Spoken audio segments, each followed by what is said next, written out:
Puerto Rico is continuing to drop further into economic crisis. However, the U.S. Congress will soon debate a bill that could prevent what experts say could lead to an imminent humanitarian crisis there on the island. Our correspondent in the U.S., Bianca Perez, now with the details.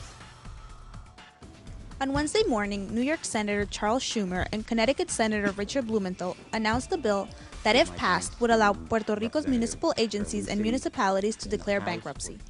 Because Puerto Rico is a U.S. territory and not a state, without this bill, the island is barred from declaring bankruptcy.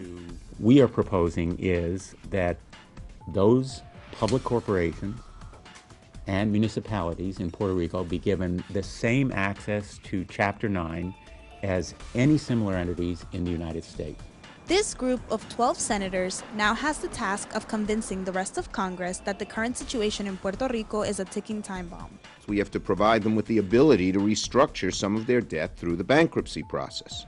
Without it, Puerto Ricans will be left in a financial quagmire that could devolve into complete mayhem. The fact of the matter is that the $73 billion in debt that Puerto Rico can't resolve could lead to a humanitarian crisis unlike any Puerto Rico has ever seen. Some economists argue that those opposed to the bill are largely concerned with the interests of the creditors and not the Puerto Rican people. Unfortunately, they've convinced certain Republican politicians, especially in Congress, that this would be some sort of bailout, but this would involve no expenditure of federal funds, and that's just an excuse not to help the people of Puerto Rico in its time of need. Some experts believe that the current situation facing the island stems from Puerto Rico's status as a U.S. territory. They say that a long-term solution to the crisis will only arise once the status is resolved. We don't have representation here, and when you don't have a voice and a vote, you know, they know that you are there, but they kind of like ignore you, and that's our situation here right now. We've been ignored totally, and they basically treat Puerto Rico as what it is, a colony.